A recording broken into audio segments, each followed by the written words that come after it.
శ్రీ గురుభ్యో నమః.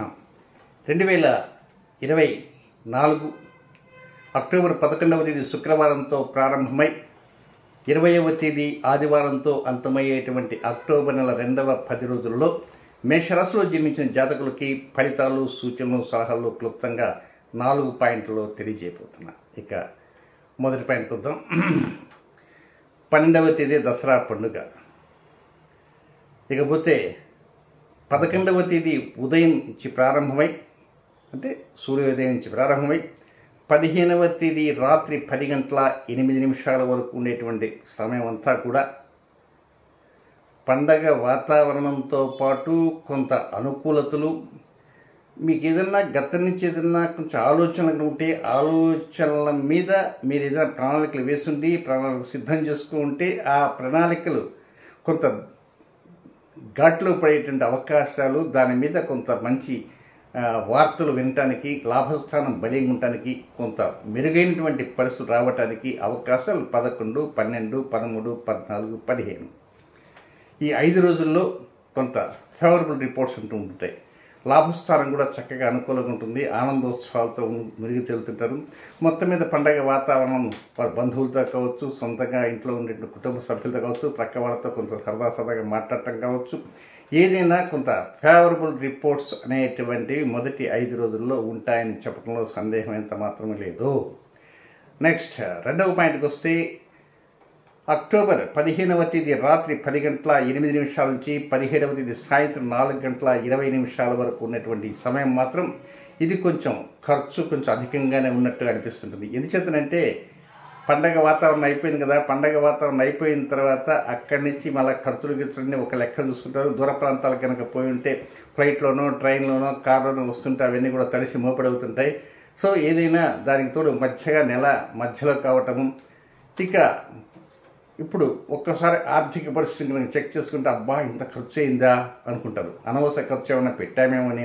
అవసర ఖర్చు కంటే అనవసర ఖర్చులు ఎక్కువగా ఉంటుంది. ఈ ఖర్చుతో పాటు చాలా బడలిక కూడా మీకు ఎక్కువైపోతుంది. ఏ బడలిక? శారీరక బడలిక ఉంటుంది, మానసిక బడలిక, ఫిజికల్లీ అండ్ మెంటల్లీ రెండు పక్కల మీకు కొంత వ్యతిరేకతలు అనేవి ఎక్కువగా ఉన్నాయి. అయితే ఇక్కడ సెకండ్ పాయింట్లో 17వ తేదీ ఆ రోజే గురువారం తులా సంక్రమణం. ఆరోగ్యప్రదాతైనటువంటి రవి మీకు కరెక్ట్గా 7వ స్థానంలోకి నీచ స్థితిలోకి వచ్చేస్తాడు. దాన్నే తులా సంక్రమణం అంటారు. తులా సంక్రమణం అంటే ఆ రోజున ఉన్నటువంటి పుణ్యకాలం ఉంటుంది. విశ్వత్ పుణ్యకాలము, తర్పణ కార్యక్రమాలు ఆచరించుకుంటారు. ఎందుచేతనంటే సంక్రమణం మనకు మకర సంక్రమణం, వృషభ సంక్రమణం, మేష సంక్రమణం, కర్కాటక సంక్రమణం, కన్యా సింహ సంక్రమణం, ప్రతి నెల ఒక సంక్రమణం వస్తుంటుంది. కానీ మకర సంక్రమణ రోజే పితరులకి తర్పణాలు వదలటమే కాదు, ప్రతి సంక్రమణం కూడా ఇచ్చుకునేవారు ఉంటారు. ఇన్ కేస్ ఆ సంక్రమణ రోజున ఆ పుణ్యకాలం ఎంత? 17వ తేదీ అంటే ఉదయాన్నే 17వ తేదీ గురువారం, ఆ రోజు పూర్ణిమ తిథి, ఆశ్వీజ పూర్ణిమ. ఉదయం 6:04 నుంచి 10:04 వరకు మాత్రమే కేవలం 4 అవర్సే. ఈ 4 గంటల్లో కనీసం తర్పణ కార్యక్రమాలు ఏదైనా పితరులకు ఇవ్వాలనుకుంటే ఇచ్చుకోవడానికి ప్రయత్నం చేయండి. ఇది పితృకారకుడు రవి. ఎవరు? పితృకారకుడు రవి. రవికి ఉచ్చస్థానం మేషరాశి, నీచస్థానం తులారాశి, స్వస్థానం సింహరాశి. కనుక ఆయన ప్రస్తుతం ఒక నెల పాటు ఇక్కడే ఉంటాడు. ఎక్కడ? మీకు 7వ స్థానంలో ఉంటాడు. అక్టోబర్ 17 నుంచి నవంబర్ 16 దాకా అక్కడే ఉంటాడు. కనుక ఈ సమయంలో కొంత మామూలుగా చెప్పాలంటే వివాహమైనటువంటి వారు పేచీలు పడకుండా, కలహాల జోలికి వెళ్లకుండా, చిన్న మాటలకి కూడా కసుబుసులాడకుండా ఉండాలి ఒక నెల పాటు. ఇది మాత్రం బాగా గుర్తుంచుకోండి. వివాహమైన వారే కాదు, ప్రేమికులు కూడా, అలాంటి వారు కూడా కొంత జాగ్రత్తలు తీసుకుంటుంటే మరీ మంచిది. సో మొత్తం మీద 15వ తేదీ రాత్రి 10:08 నుంచి 17వ తేదీ సాయంత్రం 4:20 దాకా ఇది అనుకూలమైన సమయం కాదు అని తేల్చి చెప్పడం అయిపోయింది. నెక్స్ట్ ఈ సంక్రమణం అనేది ఉంది కనుక, ఈ సంక్రమణం ఒక నెల పాటు ఉంటుంది కనుక, ఈ 4 రోజుల పాటు కొంతవరకు ఏంటంటే దాంపత్య జీవితంలో కావచ్చు, ప్రేమ జీవితంలో కావచ్చు, లేక వ్యాపార భాగస్వాములుగా ఉంటారు. కొంతమంది ఒకరు ఇద్దరు ఇక్కడ భాగస్వామి పెట్టుకుంటారు. ఇలాంటి భాగస్వామి వ్యాపారాలు ఉండేవారు కూడా కొంతవరకు కొన్ని జాగ్రత్తలు తీసుకుంటూ ఉండాలి. నెక్స్ట్ 3వ పాయింట్కి వచ్చేసేసి 17వ తేదీ సాయంత్రం 4:20 ప్రారంభమై 19వ తేదీ సాయంత్రం 4:41 వరకు ఇది కొంచెం మనసు కొంత ప్రశాంతత దిశలోకి వస్తుంటుంది. సహజంగా ఒకరోజు బాగుంటే ఒకరోజు బాగుండదు మనస్సు, కనుక ఇది ప్రశాంత దిశలోకి వస్తుంటుంది. కొంత శారీరకంగా బడలేక తీరినట్టుంటుంది. మంచి మంచి మాటలు చెప్పేటువంటి వారు తోడు కావటం కానీ, లేక మీరు ఏదైనా మంచి మంచి మాటలు చెప్పాలంటే వినడానికి తోడుగా ఉండేవారు కూడా ఉండాలన్నమాట. కేవలం ఎంతవరకు మన మాటలు చెప్తుంటే ఇద్దరు వినేవారు ఉండాలి కదా. కనుక హరికథలు కూడా ఒక్కోసారి చెప్తున్న మనుషులు ఉండరు. కనుక ఈ రోజుల్లో అందరూ కూడా టీవీల్లో చూసుకుంటారు. ఈ ప్రవచనకర్తలు కూడా టీవీలోనే చెప్పడం మొదలుపెట్టేశారు, కనుక అక్కడ వింటుంటారు.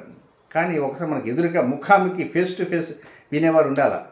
అందువల్ల మీరు ఒక్కోసారి ఏం చేస్తారంటే, కొంతమంది ఏం తోచకపోతే తెలిసిన వాళ్ళు ఎరగపోయి కాసేపు బాతాకని పెట్టిన పోతుంటారు, ఏదో కాసేపు రిలాక్సేషన్.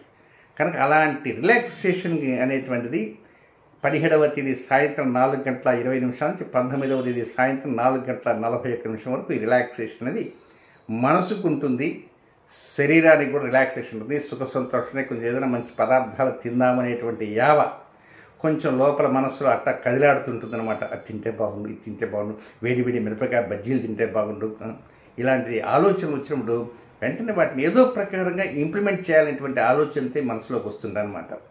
నెక్స్ట్ చివరిగా ఉన్నటువంటి 4వ పాయింట్ ఏంటంటే, 19వ తేదీ సాయంత్రం 4:41 ప్రారంభమై 20వ తేదీ అర్ధరాత్రి వరకు ఉండేటువంటి సమయం ఏంటంటే, ఇది కొద్దిగా నాలికని కంట్రోల్ చేసుకోవాలా. టంగ్ని దేనికి కంట్రోల్ చేసుకోవాలా? రుచులు తినటానికి కాదండి. రుచులు ఏమైనా కోరుకుంటుంది కాదు, ఎదుటి వారిని దూషించకుండా, ఎదుటి వారిపైన కలహాలతో మాట్లాడకుండా. రెండవది, కలహాలకు దూరంగా ఉండాలి, ఆవేశాలకు దూరంగా ఉండాలి, దూషణలకి దూరంగా ఉండాలి, మంచి మాటలు చెప్పడానికి ముందు ఉండాలి. కనుక దీంతోపాటు ఒక్కోసారి కుటుంబ సభ్యుల మీద ఒంటికాల మీద లేచేవారు ఉంటారు. వితౌట్ రీజన్, కారణం అంటే ఏముండదు, అతని మీద కోపం దుత్తమని చూపించినట్లుగా ఉంటుంది. అయితే ఇక్కడ ఈ సమయం ముఖ్యంగా 19వ తేదీ 20వ తేదీ 2 రోజులు కూడా ఇలాంటివి కొంచెం ఎక్కువగా ఉంటాయి. అలాగే డబ్బులు కూడా కొంచెం చేతికి తక్కువగా ఉన్నట్టు కనిపిస్తుంటాయి. ఏదో అవసరాలు ఎక్కువ ఉంటాయి, డబ్బు తక్కువగా ఉంటుంది. పైగా దానికి తోడు ఏంటంటే, నెక్స్ట్ దీని తర్వాత మరొక పండగ సిద్ధం కాబోతుంది, దీపావళి. దసరా అయిపోయింది, దా అయిపోయింది, ఇప్పుడు దా గుడిస్తే దీ వస్తుంది. కనుక ఈ దీకి గుడి పొల్లు. కనుక ఈ దీపావళికి ఇంకా డబ్బులు ఖర్చు ఉంటాయి. కనుక ఎట్లా చేయాలి ఏమిటి, ఇలాంటి ఆలోచనలతో కొంచెం మల్లగులాలు పడేటువంటి అవకాశాలు అనేవి ఉండుంటాయి. ఇక నెక్స్ట్ 17వ తేదీ గుర్తుంచుకున్నారు కదా. 17వ తేదీ అవకాశం ఉంటే తర్పణ కార్యక్రమం వదులుకునేటైతే ఉదయం 6:04 నుంచి 10:04 వరకు మాత్రమే పుణ్యకాలము. నెక్స్ట్, ఈ మేషరాశిలో జన్మించిన జాతకులకి నక్షత్ర వైజ్ కొంతమందికి వ్యతిరేక సమయాలు ఉన్నాయి. అవి ఎప్పుడెప్పుడంటే, అశ్విని నక్షత్రంలో జన్మించిన జాతకులకి 14వ తేదీ సోమవారం రాత్రి 12:43 నుంచి 15వ తేదీ మంగళవారం రాత్రి 10:08 వరకు ఈ నక్షత్రం అంటే అశ్విని నక్షత్రం వారికి మాత్రం అనుకూల సమయం కాదు, కొంచెం వ్యతిరేక సమయం. కనుక రొటీన్ కార్యక్రమం మాత్రం చక్కగా చేసుకోవచ్చు. రెండవ నక్షత్రం ఏంటి? భరణి నక్షత్రం. భరణి నక్షత్ర జాతకులకి ఈ అక్టోబర్ 15వ తేదీ రాత్రి 10:08 అంటే మంగళవారం రాత్రి 10:08 నుంచి 16వ తేదీ బుధవారం రాత్రి 7:18 వరకు భరణి వారికి అనుకూలతలు ఉండవు, కొంత వ్యతిరేక సమయము. అంచేత ఈ సమయంలో ఏదైనా కొత్తది మొదలుపెట్టడము, అది చేద్దాం ఇది చేద్దాం, అది కొందాం ఇది కొందాం, కొనుగోలు కూడా వీలైనంత వరకు కొంచెం ఆపడానికి మంచిది.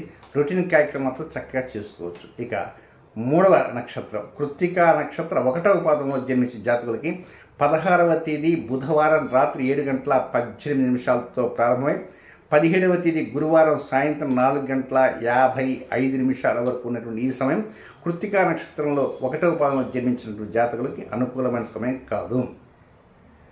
ఆ సమయంలో కొత్త కార్యక్రమం శ్రీకారం చుట్టకుండా రొటీన్ కార్యక్రమం వైపే మొగ్గు చూపడానికి ప్రయత్నం చేయండి. ఏది ఏమైనప్పటికీ మీరు గమనించవలసింది ఏమిటంటే, రాబోతున్నటువంటి రోజులలో, అంటే రాబోతున్న రోజులు ఎప్పుడు, నవంబర్, డిసెంబర్, జనవరి, ఫిబ్రవరి, మార్చ్, ఏప్రిల్, మే అంతవరకు కొంత వ్యతిరేక గ్రహ సంచార స్థితిగతులు ఉంటున్నాయి కనుక అప్పుడప్పుడు చెప్పేటువంటి చిన్నపాటి పరిహారాన్ని కొంతవరకు పాటించడానికి ప్రయత్నం అంటూ చేయండి. ఆ విధంగా చేస్తుంటే మీ మనసుకి కొంత తృప్తిని వస్తుంది.